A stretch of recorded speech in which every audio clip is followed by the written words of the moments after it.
Magandang araw sa iyo, Kuya Dax. Alam kong ang dami mo nang natanggap na kwento. May nakakatawa, nakakakilig, at may mga tagos hanggang puso ang sakit.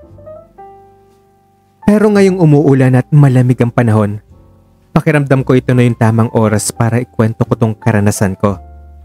Sana'y mabigyan mo ng boses ito sa channel mo. At pasensya na kung medyo magulo, ikaw na po ang bahalang magsaayos nito. Ako nga po pala si Limuel, 26 years old. Tubong Laguna pero lumuwas sa Maynila para takasan ang higpit ng pamilya ko. Medyo konserbatibo kasi sila. Hindi nila matanggap ang pagkatao kung hindi nila inaasahan. Hindi naman ako malambot kumilos, pero ramdam ko na kulang ang yakap na gusto kong maramdaman bilang ako. Kaya yon, nagdesisyon akong lumuwas ng Maynila para makapagsimula. Simple lang akong tao, Kuya Dax. At kung ilalarawan mo yung physical appearance ko, Pinoy na Pinoy yung itsura ko. Kayo manggi, lean ang katawan dahil sanay sa mga gawaing mabigat sa probinsya. Semikalbo ako by choice. Mas magaan lang kasi sa pakiramdam yon. Tahimik lang ako lalo na sa mga bagong kakilala. Pero pag naging komportable na ako, medyo ang kulit ko din. Freelancer ako bilang graphic artist, kaya kahit saan, basta may wifi, pwede na ako. Isang araw may nakita akong post sa isang FB group. Isang apartment sa Cubao. Mura na. Solo room. Shared lang ang CR at kusina. Kaya kinuha ko kagad yon. Kailangan ko talaga ng space. Physical at emotional. Pagdating ko nga ron, medyo luma ng apartment pero masasabi ko namang maaliwalas. 5 pinto sa hallway. Solo ang bawat kwarto. Napansin ko lang na sa dingding ng kwarto ko, may parte na parang tinapa lang na plywood. Akala ko sira lang o gawa ng daga. Pero nung nilapitan ko, nakita ko na may maliit na butas. At mula nga ron, kapag tahimik na ang paligid, may maririnig kang tunog mula sa kabilang kwarto. Kuya Dax, unang beses ko siyang narinig mga bandang 11:00 ng gabi. Naka-headphones ako, gumagawa ng mga projects ko. Pero napahinto ako kasi parang may mahinang boses akong narinig. Tinanggal kong headphones ko. Ayun, malinaw. Galing sa butas ang boses. Medyo husky. Kalmado magsalita at may lalim na parang kinakausap ang isang mahal niya. Paulit-ulit niyang binabanggit ang pangalang Jude. Minsan may kasamang, sorry na. Minsan, bakit mo naman ako iniwan? Ewan ko, Kuya Dax, pero tinamaan ako sa boses pa lang niya. Parang may lungkot sa boses niya na hindi ko maipaliwanag. At mula nun, gabi-gabi ko na siyang inaabangan.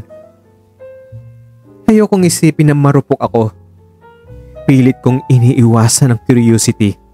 Pero minsan talaga, lalo na kung gabi na at mag-isa ka, may parte ng utak mong naglalakas loob. Isang gabi napansin kong may konting tunog mula sa kabilang kwarto. Dahan-dahan akong lumapit sa butas. Idinikit ko ang mata ko doon. Doon ko siya unang nasilayan. Wala siyang pangitaas. Nakahiga lang siya sa higaan niya at may tensyon sa galaw ng katawan niya. Hindi ko na kailangan makitang lahat. Ramdam mo sa kilos at ekspresyon na may pinagdaraanan siyang malalim. Nakatingin siya sa kisame. Parang malalim ang iniisip. Hindi ko man marinig lahat ng sinasabi niya. Pero sa huli, malinaw niya binigkas ang salitang, Jude. Napaisip ako kung sino si Jude. Kaibigan, minamahal, o isang alaala na di pa niya mabitawan. Pero sa totoo lang that night, hindi na yun ang iniisip ko. Ramdam ko ang kilig, kaba at pagka-curious. Lahat sabay-sabay. Hindi na ako mapakali, pero hindi ko rin mapigilan ang damdamin kong magulo. Kinabukasan, isang normal na araw. Pero may nag-iba sa pakiramdam ko. Parang may binuksang pinto sa loob ko. Para akong high school na may crush na hindi alam ang pangalan. Lagi ko siyang inaabangan. Hanggang sa isang araw nga, habang nagsisipilyo ako sa isang shared sink, may tumabi sa aking lalaki. Hindi ko kagad siya tiningnan. Pero naamoy ko kagad ang pabango niya. Mild, pero may dating. "Good morning." Pagbati niya. Natigilan ako ng sandali. Pamilyar ang boses niya. Nilingon ko siya. At ayun na siya. Sigurado akong siya yon. Sa boses pa lang sigurado na ako. Doon ko talaga siya nakita ng malapitan. Matangkad. Siguro mga 5'10". Medyo kulot ang buhok. May bigote. Lean ang katawan. Hindi gym buff pero halatang aktibo. Nakasuot lang siya ng faded gray shirt at basketball shorts. Simple lang pero ang lakas talaga ng dating niya. May oras siyang hindi basta-basta. Nginitian niya ako. Tapos sumabay na siyang magsipilyo sa akin. Dumalas ang ganong tagpo namin. Sa lababo, sa laundry area. Tapos isang araw, narinig ko siya sa kabilang kwarto na may kausap. Isa sigurong delivery kasi ang sabi niya, "Pakihanap na lang po si Eros. Dito po ako sa Unit 3. Pakisabi na lang po sa mapagtatanungan niyo sa ibaba." At yun pala ang pangalan niya. Doon ko lang nalaman. Siya pala si Eros. Grabe, bagay talaga sa boses niya. Isang gabing malakas ang ulan. Tahimik na ang paligid. Sanay na ako sa routine ko.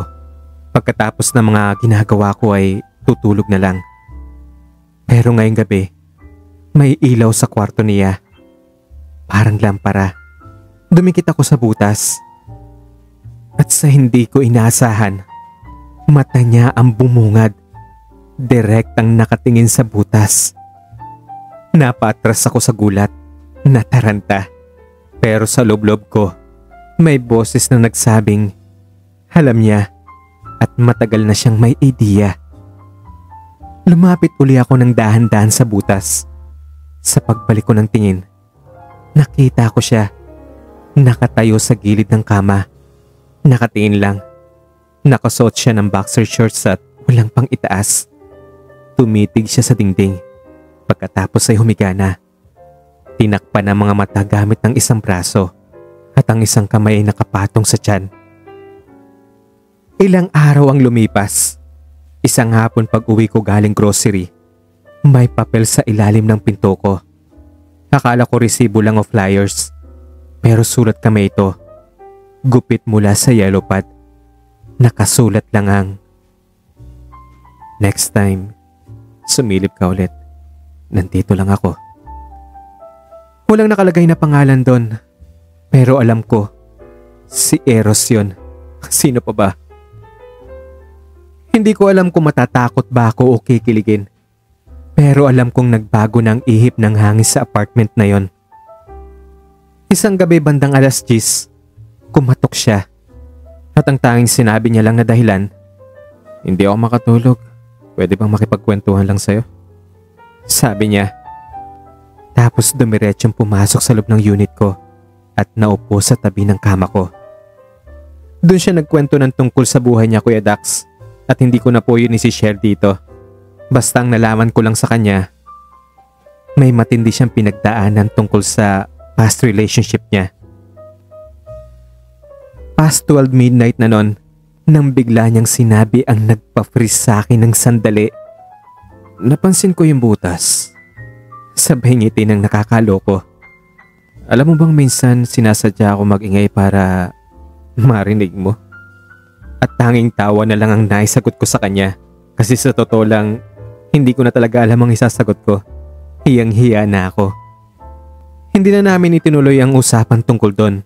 Pero mula nun, mas naging totoo na ang lahat. Kumakain kami ng sabay sa karinderya at nanonood ng mga pelikula.